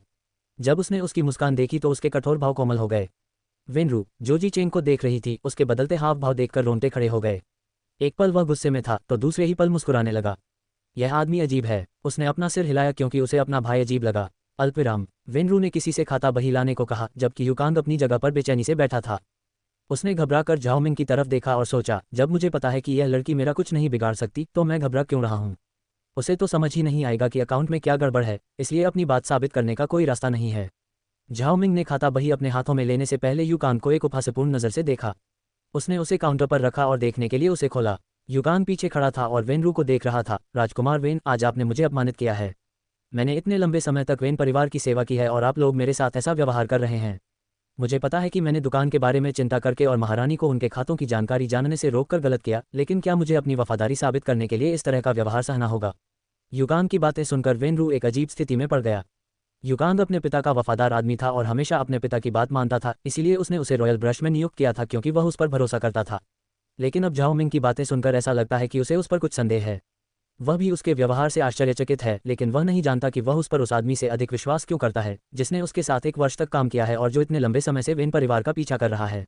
वेनरू ने युकांग से कुछ नहीं कहा और चुपचाप वहीं खड़ी रही और झाओमिंग को अपना खाता बही देखते रही। जी चेंग भी वहीं खड़ा था और उसे खाता बही को गौर से देखते हुए दिलचस्पी से देख रहा था। थोड़ी देर बाद झाओमिंग ने खाता बही बंद कर दी और युकांग का सामना करने लगा। युकांग ने पलटकर देखा तो हैरान रह गया। उसके होंठ ऊपर की ओर मुड़ गए क्योंकि उसे यकीन था कि झाओमिंग को कुछ नहीं मिला होगा क्योंकि उसने किताब को बस थोड़ी देर ही देखा था। झाओमिंग के चेहरे पर कोई भाव नहीं था, लेकिन जब उसने युकांग की मुस्कान देखी तो उसके होंठ स्वतः ही ऊपर की ओर मुड़ गए। सुपरवाइजर कांग, क्या ये खाता बही आप रखते हैं या कोई और? युकांग ने झाओमिंग का अधिकारपूर्ण स्वर सुनकर भौहें चढ़ाईं। मैं इस खाता बही का प्रबंधन करता हूँ। उसने उसे स्पष्ट रूप से उत्तर दिया। तो खातों की जांच करने वाला कोई और नहीं है। आप दुकान और खातों का प्रबंधन करते हैं और इसे जांचने वाला कोई नहीं है, सही? झाओमिंग ने युकांग को देखा और संदेह से पूछा। युकांग ने भौहें चढ़ाईं और कहा, राजकुमार वेन समय समय पर इस किताब की जांच करते हैं। लेकिन महाराज, आप कहना क्या चाह रहे हैं? उसका जबड़ा कस गया क्योंकि उसकी निगाहें मजाक उड़ा रही थीं और उसे नीचे देख रही थीं। वह उसकी निगाहों से असहज महसूस करने लगा। क्या उसे पता चला? ये कैसे संभव हो सकता है? इतने सालों में मास्टर वेन को भी कुछ नहीं मिला तो इस लड़की को कैसे कुछ मिल सकता है? उसने झाओमिंग की ओर देखते हुए अपने हाथ कसकर भींच लिए। अध्याय 367। आप इसमें घटिया नहीं हो सकते। झाओमिंग ने खाते की किताब पकड़े हुए चेहरे पर धूर्त मुस्कान के साथ युकांग की ओर देखा। युकांग ने अपने होंठ भींच लिए और उसे घूरने लगा। वह उसकी तरफ देख रहा था और यह समझने की कोशिश कर रहा था कि यह छोटी बच्ची क्या योजना बना रही है। वह मुस्कुरा रही थी, लेकिन इतने कम समय में वह कुछ भी कैसे पता लगा सकती थी? वेनरू ने झाओमिंग की ओर देखा और उत्तर दिया, हाँ। सुपरवाइजर युकांग ने खातों को देखा क्योंकि वह हमेशा घर पर मेरे पिता के खर्चों का लेखा जोखा देखता था। इसके अलावा वह खातों का प्रबंधन करता है क्योंकि मुझे हमेशा मुझ पर विश्वास था। जब उन्होंने देखा कि युकांग झाओमिंग के प्रश्न का उत्तर नहीं दे रहा है तो उन्होंने झाओमिंग को समझाया। झाओ मिंग ने युकान की ओर देखते हुए अपनी बाहें उठाईं और कहा, सुपरवाइजर युकान, पहले आपने कहा था कि आपने भाई वेन को कभी धोखा नहीं दिया और वेन परिवार की लंबे समय तक सेवा की है। सही। उसने आखिरी बार उससे सवाल किया और उसकी ओर देखा। युकान की हथेलियां पसीने से तर हो गईं और उसके होंठ कांपने लगे। उसने आह भरी और कहा, हाँ, मैंने कभी कुछ गलत नहीं किया। मैं पहले भी कई बार कह चुका हूं, पर तुम मेरे काम करने के तरीके पर सवाल उठाती रहती हो। वह अपनी बात पर अड़ा रहा और अपनी करनी को स्वीकार करने के बजाय अपनी बात पूरी करते हुए उसने उसे एक नज़र से देखा। जरूर मुझे धोखा दे रही है। अब जब उसे कुछ नहीं मिला तो बात का ध्यान कहीं और घुमा रही है। मैं आज इस लड़की को जाने नहीं दूंगा। अब जब आपको मेरे खिलाफ कुछ नहीं मिल रहा है तो आप क्या करने की कोशिश कर रहे हैं? क्या आपको लगता है कि क्योंकि आप एक महारानी हैं इसलिए आप कुछ भी कर सकती हैं? ये सभी लोग जो अपनी आजीविका कमाने के लिए काम करते हैं आपके लिए एक मजाक हैं। उन्होंने वहां एकत्र लोगों की ओर इशारा किया। वह झाओ मिंग को एक ऐसे व्यक्ति के रूप में पेश करना चाहता था जो जनता को नीची नज़र से देखता हो और इस तरह वह जनता को उसके खिलाफ भड़का सके। झाओ मिंग ने अपनी बाहें उठाईं और सोचा, ये बेवकूफ़ जनता को भड़काकर अपनी कब्र खोद रहा है। उसे इस तरह व्यवहार करते देख उसने हल्की सी आह भरी। झाओ मिंग ने मासूमियत से युकान को देखा और पूछा, मैंने कब कहा कि मुझे कुछ नहीं मिला? मैंने अभी तक कुछ नहीं कहा है। ये कहते हुए उसने अपने कंधे उचका दिए। झाओ मिंग की बातें सुनकर युकान का शरीर अकड़ गया। उसने अपने होंठ भींच लिए और घबराहट से उसकी तरफ देखा। वेनरू झाओ मिंग की बातें सुनकर चकित रह गया। तुम्हें क्या पता चला? क्या खाता बही में कुछ गड़बड़ है? वेनरू ने चिंतित होकर झाओ मिंग से पूछा। वह चिंतित है क्योंकि यह उनकी दुकान के बारे में है जिसे उन्होंने बड़ी सावधानी से बनाया है, वह भी अपने पारिवारिक व्यवसाय से अलग होने के बाद। वह इस धंधे को नाकाम नहीं होने दे सकता, वरना उसके पिता उसे अपनी मर्जी से काम नहीं करने देंगे और उसकी शादी किसी राजकुमारी से करवा देंगे। वह ऐसा नहीं होने दे सकता। वह किसी ऐसी लड़की से शादी नहीं करना चाहता जिससे वह प्यार नहीं करता। झाओ मिंग ने वेनरू को देखा और गंभीरता से कहा, भाई वेन, मैंने आपकी खाता बही की जांच की है और लाभ पिछली बार से बहुत कम हो गया है। मेरा सुझाव है कि आपको अपनी दुकान में कुछ फेरबदल करना चाहिए और लोगों को सावधानी से काम पर रखना चाहिए। उसने उसे गंभीरता से सलाह दी। उसने युकान को आखिरी मौका दिया था लेकिन उसने इसे स्वीकार नहीं किया बल्कि उसे अपनी बातें खुलकर कहने के लिए मजबूर किया। झाओ मिंग की बातें सुनकर युकान घबरा गया और बोला, महाराज, आप जो कह रहे हैं वह बिल्कुल बेतुका है। पिछले साल की तुलना में मुनाफा कम हुआ है क्योंकि उत्पादों की बिक्री कम हुई है। इसके अलावा दूसरी चीज़ों पर भी बहुत ज़्यादा खर्च हुआ है, इसलिए मुनाफा कम हुआ है। बीच बीच में हकलाते हुए उसने समझदारी से बात करने की कोशिश की। और आप व्यापार नहीं करते इसीलिए आपको इसके बारे में पता नहीं है, लेकिन मुनाफे को बदला जा सकता है और यह कोई बड़ी समस्या नहीं है। अब आपको कुछ नहीं मिल रहा इसलिए आप बस बकवास कर रहे हैं। युगांग अपनी स्थिति भूल गया और जो भी उसके मन में आया कह दिया। झाओ मिंग का चेहरा काला पड़ गया और उसने ठंडी आवाज में कहा, युगांग, तुमने मुझसे जिस तरह बात की थी उसे मत भूलना, और अगर तुम भूल भी गए तो मैं तुम्हें ये बात भूलने नहीं दूंगी। उसने सबके सामने उसे धमकी दी। वेनरू और जी चेंग स्तब्ध भाव से उसकी ओर देख रहे थे। पब फ्यूचर द्वारा विज्ञापन। पब फ्यूचर विज्ञापन। वेनरू ने जी चेंग की ओर ऐसी निगाह से देखा जैसे कह रही हो, भाई, आपकी पत्नी बहुत डरावनी है। जी चेंग ने उसे घूर कर देखा, लेकिन उसने पहली बार झाओ मिंग को सार्वजनिक रूप से किसी को धमकी देते हुए देखा था। झाओ मिंग की बातें सुनकर युकांग थोड़ा कांप उठा। हालांकि उन्होंने अपना धैर्य बनाए रखने की पूरी कोशिश की। और आपने कहा कि लाभ बदल सकता है ना? मैं मानता हूं कि लाभ बदल सकता है, लेकिन इस परिवर्तन के पीछे हमेशा कोई कारण होता है, जैसे मांग या बिक्री में कमी या अन्य लागतों में वृद्धि। लेकिन पिछले साल ऐसा कोई कारण नहीं था, तो फिर यह कैसे बदल गया? इसके अलावा बेची गई वस्तुओं की संख्या पिछले साल की तुलना में अधिक हो गई है, तो लाभ कैसे कम हो सकता है? पर्यवेक्षक युकांग, सिर्फ इसलिए कि कोई भी खाता बही की जांच नहीं करता है, आप इसमें घटिया नहीं हो सकते, उसने व्यंग्यात्मक रूप से कहा। आप उत्पादों की कीमतें कम कैसे लिख सकते हैं और इसे लाभ में कमी का एकमात्र कारण कैसे दिखा सकते हैं? सच में मिस्टर युकांग, वे आप पर भरोसा करते हैं, इसीलिए उन्होंने कभी किसी चीज़ की दोबारा जांच नहीं की, लेकिन अगर उन्होंने ऐसा किया होता तो आप बहुत पहले पकड़े गए होते। उसने मजाक करते हुए उसे खाता बही दिखाया।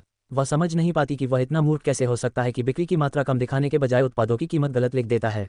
वह सचमुच समझ नहीं पा रही है कि गबन करते समय वह अपना दिमाग क्यों नहीं लगा पाता। इतने सालों में वह सिर्फ इसलिए नहीं पकड़ा गया क्योंकि वेन परिवार उस पर भरोसा करता था और उसे सारा काम करने देता था। इससे वह ज़्यादा बेफिक्र हो जाता है और उसे चीज़ें बदलने के लिए अपना दिमाग इस्तेमाल नहीं करना पड़ता। उसे भी ज़्यादा दिमाग इस्तेमाल करने की ज़रूरत नहीं पड़ती। उसने पहले ही इधर उधर देखते हुए उसे उत्पादों की कीमतें और मांग दर पूछ ली थी, इसलिए उसे ये विवरण याद थे। उस समय उसने ज़्यादा नहीं सोचा और उसे सारी बातें सही सही बता दी, क्योंकि उसने कभी नहीं सोचा था कि बात इतनी आगे बढ़ सकती है। उसे आसानी से पता चल गया कि उसने उत्पादों की कीमतों में बदलाव किया है, जबकि उसने बेची गई मात्रा को कम करने की जहमत नहीं उठाई। उसे समझ नहीं आ रहा कि इस वक्त उसे हंसना चाहिए या रोना चाहिए। वह इतना मूर्ख था कि उसकी चोरी का पता चलने पर भी उसे कोई सम्मान नहीं मिल रहा। # अध्याय 368। तुम्हें वेश्यालय में बेच दिया जाना चाहिए। वेनरू और जी चेंग झाओ मिंग का स्पष्टीकरण सुनकर दंग रह गए। पहले तो जी चेंग ने भी इस बारे में ज़्यादा नहीं सोचा और उसे अपनी मर्जी से काम करने दिया क्योंकि वह उसकी भावनाओं को ठेस नहीं पहुंचाना चाहता था। लेकिन उसे समस्या और गबन का मामला पता चल गया। ये सुनकर उसे भी धक्का लगा। हालांकि वो हरम संभालती है, पर ऐसे कामों से उसका वास्ता नहीं पड़ता और मदद करने वाले भी बहुत लोग हैं, पर यहाँ तो उसने कुछ देर ही हिसाब किताब संभाला और उसे पता चल गया कि गड़बड़ क्या है। वेनरू उसकी बातें सुनकर चौंक गया। उसने हैरानी से झाओ मिंग की तरफ देखा और फिर यूकांग की तरफ। उसने हिसाब किताब देखने के लिए हाथ बढ़ाया। जब उसे पता चला कि वह सही कह रही थी तो उसका मुंह खुला का खुला रह गया। बही खाते में लिखी कीमत वाकई गलत थी, जिससे पूरा मुनाफा कम हो गया था। इसके अलावा उसने सही हिसाब भी नहीं लगाया था। यूकांग ने कीमतें बेतरतीब ढंग से लिखी हैं क्योंकि वह जानता है कि वेनरू इसे गंभीरता से नहीं लेती। वेनरू इतना घटिया काम देखकर हैरान रह गया। अगर उसने जांच की होती तो उसे पता चल जाता, लेकिन उसने उसे दुकान संभालने दी और खुद दुकान का बाहरी काम संभालता है। वह देशों के साथ सौदे करने में व्यस्त था और लंबी दूरी का व्यापार शुरू करना चाहता था, जबकि उसका पैसा उसके सबसे भरोसेमंद व्यक्ति द्वारा गबन कर लिया गया था। उसे यकीन नहीं हो रहा था कि यूकांग ऐसा कुछ कर सकता है। उसने उसके साथ बहुत इज्जत से पेश आया था और उसने चंद पैसों के लिए उसे धोखा दिया। वह इतना क्रोधित था कि उसने गुस्से में यूकांग पर गरजते हुए कहा, यूकांग, क्या तुमने सोचा था कि मैं कोई ऐसा व्यक्ति हूं जिसे तुम सिर्फ इसलिए मूर्ख बना सकते हो क्योंकि मैंने तुम्हारे साथ विनम्रता से व्यवहार किया? यही कारण है कि लोग तुम्हारे जैसे विश्वासघातियों के कारण अपने कर्मचारियों पर संदेह करते हैं। और तुम ऐसा कुछ करने के बाद भी हमारे प्रति अपनी वफादारी का वादा करते हुए दुस्साहस कर रहे थे। वेनरू इतना गुस्से में था कि वह इस समय यूकांग का चेहरा कुचल देना चाहता था। वह वेन परिवार का मालिक है और उसे एक साधारण कर्मचारी ने मूर्ख बना दिया है। उसने गुस्से में उसे हल्के से धक्का दिया। यूकांग का चेहरा पीला पड़ गया और उसने हैरानी से वेनरू को देखा। उसे यकीन ही नहीं हो रहा कि इस छोटी बच्ची ने उसे ढूंढ लिया है। उसने कभी सोचा भी नहीं था कि वह उसे समझ पाएगी। हालांकि उसने पूरी तरह से नहीं खोजा, फिर भी उसने मान लिया कि झाओ मिंग को संख्याओं और हिसाब किताब के बारे में कुछ भी नहीं पता होगा। लेकिन बेचारा यह नहीं जानता कि जिस लड़की के साथ वह काम कर रहा है वह झाओ मिंग नहीं बल्कि जी मिंग है, जिसने बिजनेस की पढ़ाई की है और हमेशा अपनी पढ़ाई में अव्वल रही है। उन्होंने न केवल बिजनेस की पढ़ाई की है बल्कि फैशन में रुचि के कारण उन्होंने फैशन के बारे में भी कुछ चीज़ें सीखी हैं। वेनरू के हल्के से धक्के से यूकांग घुटनों के बल गिर पड़ा। अंजाम के बारे में सोचकर उसका शरीर कांप उठा। न केवल उसके गबन का पता चला बल्कि वह भी सम्राट के सामने, और उसने महारानी का अपमान भी किया है। जो लोग पहले उसका समर्थन कर रहे थे वे हैरान रह गए और घृणा से उसकी ओर देखने लगे। वह उनकी फुसफुसाहट सुन सकता था जिससे उसका शरीर कांप रहा था। ये व्यक्ति बहुत घिनौना है। मास्टर वेन ने इस पर इतना भरोसा किया और इसने उसे धोखा दिया। भीड़ में से एक व्यक्ति बोला, मुझे उससे बहुत ईर्ष्या हो रही थी कि वेन परिवार उसके साथ इतना अच्छा व्यवहार करता है। मेरे गुरु तो मुझे इंसान भी नहीं समझते, लेकिन उन्हें इतना अच्छा गुरु मिला फिर भी उन्होंने उनके साथ विश्वासघात किया। उफ, मुझे उस पर दया आ रही है। ये दृश्य महारानी ने स्वयं प्रकट किया है और सम्राट ने सब कुछ स्वयं देखा है। मुझे आश्चर्य है कि उसका क्या होगा। महारानी बहुत प्रभावशाली हैं, उन्हें कैसे पता चलेगा कि उसने गबन किया है। महारानी अफवाहों में दिखाई गई किसी भी व्यक्ति जैसी नहीं लगती। वह बहुत मजबूत और बुद्धिमान है। आप सही कह रहे हैं, महारानी अफवाहों जैसी नहीं लगती। लोग झाओ मिंग की प्रशंसा करने लगे। सच्चाई सामने आने के बाद अचानक जनता की राय बदल गई और उन्होंने यूकांग के कार्यों की निंदा करना शुरू कर दिया। यूकांग ने ऊपर देखा और झाओ मिंग के चेहरे पर उदासीनता देखी। उसे इतना शांत देखकर उसका शरीर से हर उठा। ये कमबख्त लड़की, उसने मन ही मन उसे कोसा। उसने वेनरू का पैर पकड़ लिया और गिड़गिड़ाने लगा, राजकुमार वेन, ये सच नहीं है, कोई गलती है, कोई मुझे ठीक करने की कोशिश कर रहा है। यह मैं नहीं हूँ, मैंने यह नहीं किया। उसने अंत तक इनकार किया। उसे डर था कि अगर उसने यह बात मान ली तो उसे मार दिया जाएगा और उसका परिवार सड़कों पर आ जाएगा। वह अपने लालच की वजह से अपने परिवार को तकलीफ में नहीं पड़ने दे सकता था। वेनरू इतना गुस्से में था कि वह उसकी तरफ देखना भी बर्दाश्त नहीं कर पा रहा था। उसने उसे हटाने की कोशिश की लेकिन वह उसकी पकड़ से छूट नहीं पाया। जी चेंग ने भौहें चढ़ाईं और गेट के पास खड़े फेंग जू की ओर देखा और उसे इशारा किया। फेंग जू इशारा समझ गया और दुकान में घुस गया। उसने यूकांग को पकड़ लिया और उसे वेनरू से अलग कर दिया। यूकांग फेंग जू की पकड़ में प्रतिरोध कर रहा था और संघर्ष कर रहा था, लेकिन फेंग जू ने उसे कसकर पकड़ रखा था। जी चेंग ने फेंग जू की ओर देखा और कहा, उसे वापस महल भेज दो और जेल में डाल दो और उसके साथ वैसा ही व्यवहार करो। गबन के साथ साथ उस पर महारानी का अपमान करने का भी आरोप लगाओ। मैं उसे मेरी पत्नी से इस तरह बात करने के लिए नहीं छोड़ूंगा। वापस आने के बाद मैं उसकी सजा तय करूंगा। जी चेंग ने यूकांग की ओर ठंडी निगाहों से देखते हुए कहा। हालांकि उसने पहले कुछ नहीं कहा, लेकिन इसका मतलब ये नहीं कि वो इस आदमी को जाने देगा। उसने उसके सामने झाओ मिंग का अपमान करने की हिम्मत की तो वो उसे ऐसे कैसे छोड़ सकता था। ये सुनते ही यूकांग के पैर कमजोर पड़ गए। उसका पूरा शरीर कांप उठा और उसने जी चेंग से उसे छोड़ देने की विनती की। जो आदमी पहले इतना धर्मी था अब पूरी तरह से गड़बड़ में पड़ गया। झाओ मिंग को आश्चर्य हुआ जब उसने जी चेंग के शब्द सुने, विशेष रूप से मेरी पत्नी। उसका दिल जोर जोर से धड़कने लगा। उसने जी चेंग को कनखियों से देखा और महसूस किया कि उसका दिल पिघल रहा है। मेरी पत्नी, ये शब्द उसके कानों में गूंजते रहे क्योंकि वह कुछ और सुन नहीं पा रही थी। उसके होठों पर मुस्कान आ गई क्योंकि उसे बार बार उसके चेहरे के भाव याद आ रहे थे जब उसने ये शब्द कहे थे। फेंग जू यूकांग को खींचकर ले जा रहा था, लेकिन इससे पहले कि वह फेंग जू द्वारा घसीटा जा सके, यूकांग अचानक चिल्लाया, तुम कुतिया हो। मेरी जिंदगी बर्बाद करने के बाद तुम कैसे मुस्कुरा सकती हो? तुम एक घटिया लड़की के अलावा कुछ नहीं हो जिसे वेश्यालय में बेच दिया जाना चाहिए। मैं तुमसे कह रहा हूं, अगर मैं बाहर निकला तो मैं तुम्हारे पास आऊंगा और तुम्हें नंगा करके चोदूंगा। वह एक पागल की तरह चिल्लाया। झाओ मिंग को मुस्कुराते हुए देखकर उसका तथाकथित धैर्य जवाब दे गया। उसे यकीन ही नहीं हो रहा था कि एक मामूली लड़की उसे इतनी नीची नज़रों से देख रही है। एक लड़की उसकी जिंदगी ऐसी कैसे बना सकती है? वह अपनी हार स्वीकार नहीं कर सका और पागलों की तरह उसे कोसने लगा। अपनी बात कहने के बाद सांस लेने से पहले ही उसके पेट पर जोरदार लात मारी गई। फेंगजू भी उसे संभाल नहीं पाया और वह कमजोर होकर जमीन पर गिर पड़ा। अध्याय 369 हिम्मत हो तो उसे छूने की कोशिश करो। झाओ मिंग यूकान के घिनौने शब्द सुनकर चौंक गई। वह तब दंग रह गई जब उसने उसे यह कहते सुना, मैं तुम्हें नंगा करके चोदूंगा। उसका शरीर कांपने लगा क्योंकि उसे अपने हाई स्कूल के दिन याद आने लगे जब उसके सहपाठी ने उसके साथ छेड़छाड़ की थी और कैसे सभी उसे फूहड़ और कमीनी कहकर बुलाते थे जबकि उसने कुछ भी नहीं किया था। वह पीड़ित थी, फिर भी सभी ने स्थिति के पीछे की सच्चाई जाने बिना उसके साथ एक चरित्रहीन महिला की तरह व्यवहार किया। उस कमीने ने भी नेक होने का नाटक किया और उसके साथ अन्याय हुआ। उसने उसे यह कहकर रंडी बना दिया कि उसी ने उसे मजबूर किया था और जब उसने उसे यह कहकर मना कर दिया कि यह गलत है तो उसने उसे घायल कर दिया। अगर उसके पिता ने उस समय उसकी मदद की होती तो ये सब सुलझ सकता था। अगर उसके पिता ने उस पर विश्वास किया होता तो उसे इतनी बेइज्जती नहीं झेलनी पड़ती। लेकिन उसे ये देखकर आश्चर्य हुआ कि जब उसके पिता को शिकायत सुनने के लिए स्कूल बुलाया गया तो वे प्रिंसिपल रूम में आए और उन्होंने उसकी बात सुने बिना ही उसके मुंह पर थप्पड़ मार दिया। जब उसने उसे थप्पड़ मारा तो उसे विश्वास ही नहीं हुआ, तो उसने उन पर तो विश्वास किया लेकिन मुझ पर नहीं। हालांकि उसकी मां की मृत्यु के बाद उसके पिता के साथ उसके संबंध अच्छे नहीं थे, लेकिन उसने कभी भी ऐसा होने की उम्मीद नहीं की थी। उसने कभी नहीं सोचा था कि उसके पिता उसकी बातों पर विश्वास कर लेंगे और सबके सामने उसे थप्पड़ मार देंगे। उसने न सिर्फ उसे थप्पड़ मारा बल्कि उसके शब्द अब भी उसके कानों में गूंज रहे थे, तू बिल्कुल अपनी माँ जैसी है, एक कमीनी। मैंने कभी सोचा भी नहीं था कि मैं तेरे जैसी कमीनी पैदा करूंगी। तूने जी परिवार का नाम खराब कर दिया। उसने प्रिंसिपल के ऑफिस में बाकी सभी टीचर्स के सामने ऐसी घिनौनी बातें कहीं। सभी छात्र भी यह ड्रामा देखने के लिए कमरे के बाहर जमा हो गए। जीमिंग अविश्वास में थी और उसने अपने पिता को घृणा से देखा। एक पिता अपनी बेटी से इस तरह कैसे बात कर सकता है। उसे यकीन ही नहीं हो रहा था कि माँ के जाने के बाद उसकी जिंदगी इतनी दुख भरी हो जाएगी। उसने सोचा था कि भले ही उसकी माँ नहीं है पर कम से कम उसका एक पिता तो है। लेकिन उस दिन उसकी वो आखिरी उम्मीद भी चली गई। उसे एहसास हुआ कि माँ के जाने के बाद अब उसका ख्याल रखने वाला कोई नहीं रहा, यहाँ तक कि उसके पिता भी नहीं। भले ही वो मरा नहीं था पर उसके लिए वो किसी से कम नहीं था। वो फिर भी ऐसे आदमी को पिता क्यों कहेगी जो उसकी बेटी की उस मुश्किल घड़ी में भी रक्षा नहीं कर सकता जब उसे उसकी सबसे ज्यादा जरूरत थी। जब उसके साथ ऐसा कुछ हुआ तो उसने उस पर विश्वास नहीं किया। वह अपने पिता को उस शिनई और उस लड़के से भी अधिक घृणा करती थी जिसने उसके साथ छेड़छाड़ की थी, क्योंकि वे उसके लिए अजनबी थे लेकिन वह उसका पिता था। वह दूसरों से ज्यादा उससे निराश थी। उसका उनसे कोई रिश्ता नहीं था पर वह उसकी बेटी थी, फिर भी वह उसे बदमाश, कमीनी वगैरह कहता था। अल्पविराम। जब उसने यूकान को अपने बारे में ऐसी बातें कहते सुना तो उसके अंदर भावनाओं का उफान आ गया। पुरानी दर्दनाक यादें ताज़ा होते ही उसका शरीर कांपने लगा। जिन यादों को वह भूलने की कोशिश कर रही थी और अब उनसे उबर चुकी थी, अब वही उसे चक्कर आने लगी हैं। ये बात उसे फिर से परेशान करने लगी। उसे याद आया कि विदेश जाने के बाद उसे काउंसलिंग लेनी पड़ी थी क्योंकि वह अवसाद की स्थिति में थी। जिंदगी का वो दौर उसके लिए बहुत मुश्किल था। उसका ख्याल रखने वाला कोई नहीं था। उसके परिवार और दोस्तों सबने उसे या तो छोड़ दिया या धोखा दिया।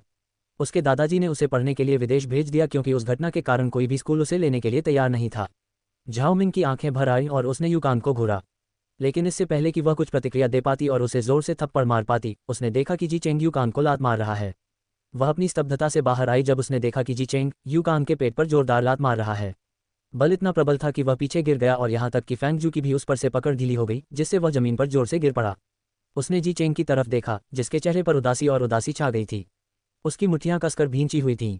वह गुस्से से उसका चेहरा लाल होता देख सकती थी। उसने उसे पहली बार इतने गुस्से में देखा था। अल्पविराम। जी चेंग झाओ मिंग के बगल में खड़ा था जब फेंगजू यूकान को बाहर खींच रहा था, लेकिन दुकान छोड़ने से पहले उसने झाओ मिंग के बारे में बकवास करना शुरू कर दिया। जी चेंग ने जब उसे अपने बारे में इतनी घिनौनी बातें कहते सुना तो उसके चेहरे पर उदासी छा गई। वह खुद पर काबू नहीं रख सका और उसके पेट पर जोर से लात मार दी।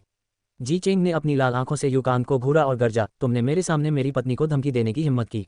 अगर हिम्मत है तो उसके बालों का एक भी रेशा छूकर देखो और देखो कि मैं तुम्हारे हाथ कैसे तोड़ दूंगा।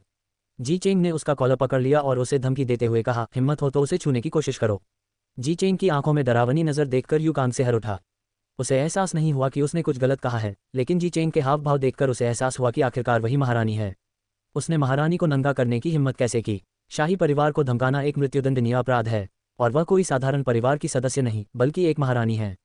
उनके पास एक महत्वपूर्ण पद है और इसके लिए उसे मृत्युदंड दिया जा सकता है। जब उसे होश आया तो यूकांग ने यह गलती पहले ही कर दी थी। जी चेंग गुस्से में उबल रहा था और उसने उसके चेहरे पर फिर से मुक्का मारा और तब तक मारता रहा जब तक कि उसका चेहरा सूज नहीं गया और खून बहने लगा। झाओ मिंग ने उसे नहीं रोका और वहीं खड़ा होकर जी चेंग को देखता रहा जो एक जानवर में बदल गया था। उसे इस तरह व्यवहार करते देख सभी लोग डर गए, यहाँ तक कि वेनरू भी। उन्होंने उसे युद्ध के अलावा कभी इतना हिंसक नहीं देखा। उसने अपना सिर उठाकर झाओ मिंग की ओर देखा जो बिना हिले डुले वहीं खड़ा था और बस जी चेंग को घूर रहा था। उसकी आंखों में आंसू आने लगे, इसलिए नहीं कि वह डरी हुई थी या कुछ और, बल्कि इसलिए कि वह खुश थी। ये पहली बार था जब कोई उसके लिए खड़ा हुआ। ये पहली बार था जब वह अपने लिए नहीं बल्कि किसी और के लिए खड़ी हुई। कितना अच्छा होता अगर उस समय कोई उसके लिए खड़ा होता जब स्कूल में उसके साथ छेड़छाड़ हुई थी। उसने जी चेंग की ओर देखा जो युकान को पीट रहा था और उसे लगा कि उसके दिल में कुछ खींच रहा है। तो क्या ये वह एहसास है जब कोई आपके लिए खड़ा होता है? जी चेंग को उसके लिए लड़ते देख वह भावनाओं में उफान महसूस कर रही थी। हो सकता है दूसरों के लिए इसका कोई मतलब न हो, लेकिन उसके लिए यह बहुत बड़ी बात है। उसके पिता को भी उसकी परवाह नहीं थी, लेकिन उन्हें थी। पूरी जिंदगी उसे मजबूत रहना पड़ा और अपने लिए लड़ना पड़ा। हालांकि यह गलत नहीं है, लेकिन उसे किसी ऐसे व्यक्ति की भी जरूरत थी जिस पर वह टिक सके और जी भरकर रो सके। वह सबके सामने मजबूत दिखने की कोशिश कर रही थी, जबकि अपने डरे हुए जीमिंग को अपने दिल के कोने में छिपा रही थी। वेनरू झाओमिंग की आंखों में भाव देखकर हैरान रह गई। उसकी आंखें बेहद कोमल थीं और उनमें आंसू भर आए थे। वह उसके पास जाकर उसे दिलासा देना चाहता था, लेकिन जब उसने देखा कि उसकी निगाहें जी चेंग की पीठ पर टिकी हैं, जो युकान को पीट रहा था, तो वह रुक गया। वह समझ गया कि वह इस समय उसका आराम नहीं चाहती। अध्याय 370 पीठ से गले लगना। झाओमिंग अब अपनी भावनाओं को नियंत्रित नहीं कर सकी और जी चेंग की ओर चलने लगी। जी चेंग खड़ा हुआ और युकान को और अधिक पीटने के लिए उसे ऊपर खींच लिया और उसका कॉलर पकड़ लिया। वह स्तब्ध रह गया जब एक जोड़ी हाथ उसके संपर्क में आए और उसे पीछे से गले लगा लिया। उसने महसूस किया कि झाओमिंग ने पीछे से हाथ डालकर उसे गले लगा लिया है। उसने अपना चेहरा उसकी पीठ से सटा दिया और धीमी आवाज में बुदबुदाया, बस करो, उसे अब और मत मारो वरना वह मर जाएगा। वह उसे रोकना नहीं चाहती थी क्योंकि वह युकान के बारे में चिंतित थी जिसका चेहरा चोटों से लाल और बैंगनी हो गया था, बल्कि इसलिए क्योंकि जी चेंग की मुट्ठियों से भी उसे इतनी ताकत से पीटने के कारण थोड़ा खून बह रहा था। वह ऐसे बदमाश पर अपनी ऊर्जा क्यों बर्बाद कर रहा है? जी चेंग अभी भी युकान का कॉलर पकड़े हुए था। वह इतना स्तब्ध था कि अचानक उसने अपना कॉलर छोड़ दिया और युकान बुरी तरह जमीन पर गिर पड़ा। जी चेंग का हाथ हवा में ही जम गया। झाओमिंग की प्रतिक्रिया से वह हैरान होने के बजाय चौंक गया। अब तक वह उसके स्पर्श से दूर भागने लगी थी और उससे बचने के तरीके ढूंढने लगी थी।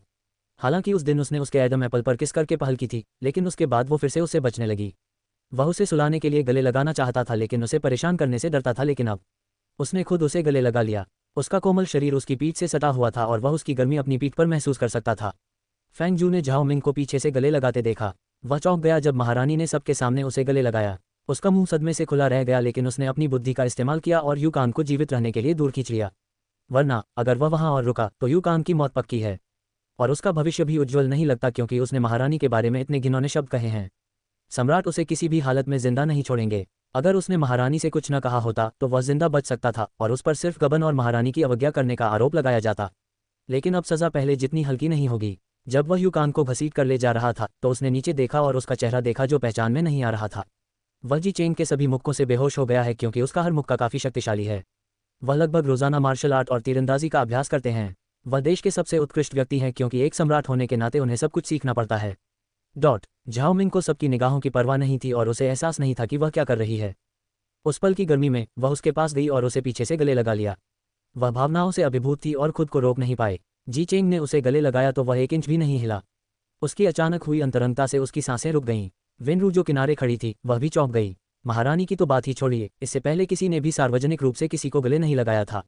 महिलाओं द्वारा सार्वजनिक रूप से शारीरिक अंतरंगता की पहल सराहनीय नहीं है। जीमिंग के लिए यह कोई बड़ी बात नहीं है, लेकिन हर युग के अपने नियम और सीमाएं होती हैं। और सार्वजनिक रूप से गले लगना और चुंबन लेना इस समय इतना आम नहीं है, इसलिए हर कोई चौंक गया क्योंकि उसने अचानक उसे गले लगा लिया। दुकान के आसपास मौजूद लोग जो पहले ये झगड़ा देख रहे थे, ये दृश्य देखकर हैरान रह गए। उनके मुंह सदमे से खुले रह गए और कुछ महिलाओं ने तो अपने बच्चों की आंखें भी बंद कर लीं। ये देखकर वे कानाफूसी करने लगे और झाओमिंग द्वारा उठाए गए इस छोटे से कदम से आसपास के लोगों में हंगामा मच गया। कुछ मिनटों के बाद जब झाओमिंग शांत हुई और उसने अपनी आंखें खोलीं तो जी चेंग की मजबूत पीठ उसकी नज़र में आ गई। वह 1 मिनट के लिए हैरान रह गई और जब उसने कुछ फुसफुसाहटें सुनी तो उसने चारों ओर देखा। उसने चारों ओर देखा तो भौहें सिकोड़ लीं। लोगों को अजीब भावों से घूरते देखकर वह चौंक गई। तभी उसे एहसास हुआ कि उसने सबके सामने उसे गले लगा लिया है। उसके पेट में हलचल सी हो रही थी, पर उसने खुद से कहा कि कोई बड़ी बात नहीं है। लेकिन सबकी प्रतिक्रिया देखकर उसे याद आया कि ये 21वीं सदी नहीं है। इस जमाने में सार्वजनिक रूप से इस तरह की खाल उधेड़ने की इजाज़त नहीं है। वह जल्दी से उससे अलग हो गई और सदमे में पीछे हट गई। वह चकित होकर जी चेंग की पीठ और फिर उसके हाथ को घूरने लगी। आखिर हुआ क्या? मैंने उसे गले क्यों लगाया, और वो भी सबके सामने? उसने अपनी गर्दन एक ओर घुमाई और सबके चेहरे पर आश्चर्य देखा। जब उसने कुछ महिलाओं को अपने बच्चों की आंखें ढकते देखा तो वह अवाक रह गई। उनकी प्रतिक्रियाएं उसके लिए काफ़ी उग्र थीं। उनकी आंखें बंद करने की कोई ज़रूरत नहीं है। ऐसा तो नहीं कि मैं उन्हें सबके सामने चूम रही थी। ये सांस्कृतिक आघात उसके लिए बहुत ज़्यादा था। उसने कभी सोचा भी नहीं था कि एक साधारण गले लगाने पर इतनी प्रतिक्रियाएं मिलेंगी। जब झाओमिंग अचानक उन्माद में उससे अलग हो गया तो उसके माथे पर एक शिकन दिखाई दी। उसने धीरे से पलटकर देखा तो वह सावधानी से बगल की ओर देख रही थी। शर्म से उसका चेहरा लाल हो गया था। उसने उसकी निगाह की दिशा में देखा और देखा कि लोग उन्हें अजीब निगाहों से देख रहे हैं। उसका चेहरा भी लाल हो गया क्योंकि यह उसके लिए भी सामान्य नहीं था। वह असहज महसूस करने के बजाय खुश था। उसने अपनी शर्मिंदगी छिपाने की कोशिश की और सभी को कड़ी निगाहों से देखा। वह इस बात से नाराज था कि उनकी वजह से वह पीछे हट गई। अंततः उसने उसे गले लगा लिया, लेकिन इन लोगों के कारण वह उससे दूर हो गई। वहां खड़े लोग आश्चर्यचकित रह गए जब जी चेंग ने उनकी ओर मुड़कर उन्हें घूर कर देखा। कुछ महिलाएं तो इस डर से भाग गईं कि जी चेंग उन्हें सजा देगा, लेकिन कुछ बेशर्म महिलाएं वहीं खड़ी रहीं और 1 इंच भी नहीं हिलीं। उन्हें ऐसा नहीं लगा कि जी चेंग उन्हें भगाने की कोशिश कर रहा था। वेनरू उनकी हिम्मत देखकर अवाक रह गया, लेकिन जी चेंग के उदास चेहरे को देखकर वह जल्दी से बाहर निकला और महिलाओं से कहा, तुम्हें जाना चाहिए। आज दुकान बंद है, आज हम कुछ नहीं बेच रहे हैं। उसने उन्हें भगा दिया और किसी से आगे का दरवाज़ा बंद करने को कहा। झाओमिंग का चेहरा शर्म से लाल हो गया और उसने अपना सिर नीचे कर लिया। अब वह सबका सामना नहीं कर सकती क्योंकि आंटियों की नज़रें उसे शर्म से लाल कर रही थीं। उनकी निगाहें इतनी अजीब थीं कि ऐसा लग रहा था जैसे उन्होंने उन्हें सार्वजनिक रूप से प्रेम प्रसन्न करते हुए पकड़ लिया हो। यह उसके लिए बहुत बड़ा सांस्कृतिक झटका था। #आगे की कहानी सुनाने के लिए एम स्टोरी वर्ल्ड को सब्सक्राइब करो।